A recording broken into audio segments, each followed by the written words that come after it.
Rukadi. Ya. Assalamualaikum Pak. Waalaikumsalam warahmatullahi wabarakatuh. Pak, setelah selesai rapat persiapan PPDB tahun 2022 ini, menurut Bapak bagaimana Pak? Terima kasih Pak Jumadi yang memberi kesempatan kepada saya. Alhamdulillah Pak. Tadi telah diarahkan oleh Bapak Kepala Dinas Pendidikan dan Kebudayaan Provinsi Kalimantan Barat bahwa ke depan penerimaan PPDB harus tetap transparan, terbuka dan akuntabel. Iya. Artinya tidak ada titipan sana sini. Dan kami sangat mendukung itu Pak, Iya. agar terjadi suatu keadilan. Bisa diceritakan Pak, bagaimana PPDB tahun 2021 kemarin? Ya, banyak hal ya. Dari panitia mungkin sudah menyiapkan bagus, walaupun masih ada hal yang kurang. Akan tetapi bukan hanya panitia saja yang dituntut, masyarakat juga harus paham terhadap perkembangan ilmu pengetahuan dan teknologi. Jadi orang tua harus menyiapkan anak-anaknya serta memahami itu apa yang dimaksud dengan PPDB. Sosialisasi yang diberikan oleh panitia PPDB 2022 harus diikuti, selalu diikuti sehingga dia tidak ketinggalan. Selalu dimonitor tanggal-tanggal penting, tanggal-tanggal di mana itu sangat menentukan. Jangan sampai terlambat tidak mendaftar. Iya. Ya.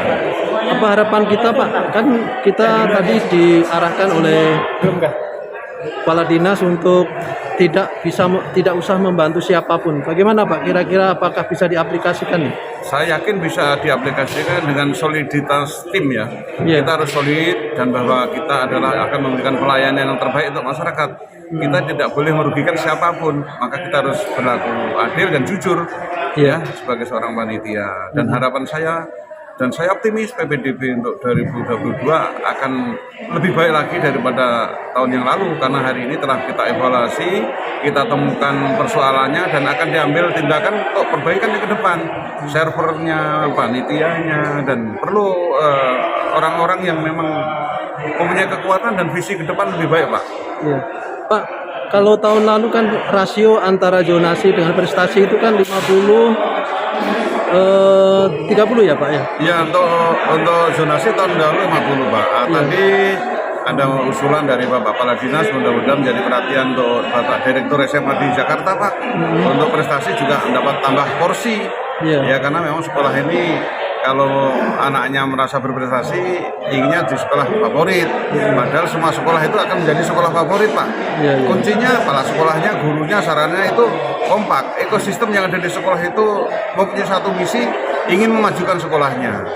Jadi porsi itu boleh ditambah lah untuk prestasi. Idealnya antara prestasi dengan zonasi berapa persen Pak? Kalau menurut saya zonasi tetap 50%. Lalu prestasinya kalau bisa ditambah lah pokoknya dari tahun yang lalu, tambah 10%. Iya, berarti 40 ya Pak? Iya. Jadi, tapi saya dengar tadi Pak Kadis mengusulkan 40-40, kira-kira gimana itu? Kalau Pak Kadis minta 40-40 itu menurut beliau ya, tapi sekolah didirikan itu Pak, sesungguhnya adalah untuk zonasi di sekitar itu awal mulanya. Awal mulanya, tapi perkembangannya mereka yang ada di dekat situ kan merasa prestasinya rendah nggak diterima, maka jalur zonasi inilah yang diambil. Ya, jadi saya kira untuk zonasi 50% sudah cukup lah. 50 ya Pak? Ya. Jadi tidak perlu ditambah ya Pak ya? Untuk zonasi tidak perlu ditambah, tapi prestasi boleh ditambah lah. Biar sekolah itu ikut bersaing juga itu. Pak, di wilayah Kalbar ini kan wilayahnya itu banyak sungai, laut dan sebagainya. Ini kan jadi kendala dalam pelaksanaan zonasi Pak. Gimana menurut Bapak? Baik Pak, pelaksanaan online dan offline kali Pak ya. Oh iya. Iya. Kalau kita paham Kalimantan Barat itu wilayahnya sangat ada yang sulit, ada yang tidak terjangkau dengan sinyal internet. Tapi kita juga harus tetap berusaha untuk optimal untuk ke online sebetulnya Pak. Tapi kita juga harus memahami bahwa ada beberapa sekolah yang sinyalnya nggak ada dan memang hanya masyarakat situ. Saya kira ya boleh diizinkan lah untuk tidak online menurut saya, karena memang perlu apa ya? Kesulitan masyarakat, banyak kesulitan. Sekolah pun kesulitan itu kalau harus online. Perlu diambil kebijakan oleh Kepala Dinas Pendidikan, akan kita sisir misalnya mana sekolah-sekolah yang memang tak dijangkau oleh internet atau tak dijangkau oleh wifi dan sebagainya itu Pak. Perlu disisir dan tentu pengawas pembina ini harus berperan aktif ya.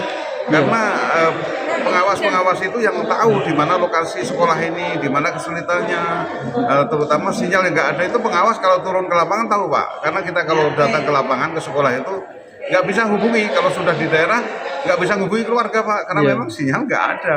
Nah, kalau masyarakat dipaksakan untuk online ya kasihan juga.